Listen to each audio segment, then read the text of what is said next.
François Lecornu, deuxième version. Sébastien Lecornu, qui avait brutalement démissionné lundi dernier, a été reconduit par Emmanuel Macron comme Premier ministre. Reconduction à l'issue de nouvelles tractations à l'Élysée dans la journée de vendredi, elle-même s'inscrivant dans le sillage de négociations avec les partis politiques après le coup spectaculaire du début de semaine.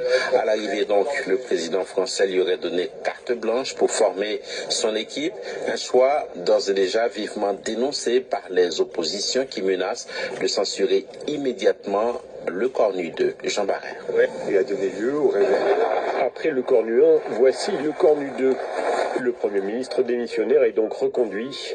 L'Élysée l'a annoncé dans la soirée dans un communiqué, le chargeant de former un gouvernement. Et le plus bref ministre de la Ve République a accepté de remettre le couvert. J'accepte par devoir la mission qui m'est confiée par le président de la République de tout faire pour donner un budget à la France pour la fin de l'année et de répondre aux problèmes de la vie quotidienne de nos compatriotes. Dans son message, Sébastien Lecornu dit vouloir mettre fin à la crise politique et fixe 4 mots d'ordre à son futur gouvernement. Les dossiers évoqués avec les partis politiques et syndicats seront ouverts au débat parlementaire. Priorité sera donnée au rétablissement des comptes publics. L'équipe gouvernementale devra être déconnectée d'ambition présidentielle et incarnera le renouvellement. Cette nomination intervient après une semaine d'intenses tractations et surtout après la démission surprise de Sébastien Lecornu lundi, suite à des divergences au sein de son gouvernement. Emmanuel Macron lui avait confié la mission de trouver des compromis et c'est le président lui-même qui a mené à l'Élysée d'ultimes consultations avec les partis politiques, hors RN et LFI vendredi.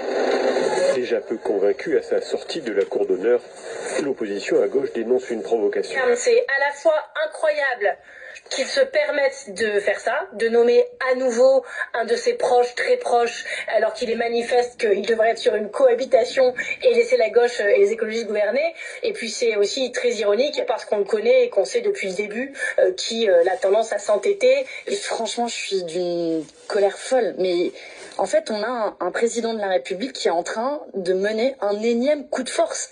C'est pas seulement une provocation, la nomination de Sébastien Lecornu comme Premier ministre. C'est un doigt d'honneur à l'ensemble des Françaises et des Français. Le Rassemblement national appelle également à la censure. Jordan Bardella évoquant une mauvaise plaisanterie et une humiliation pour les Français.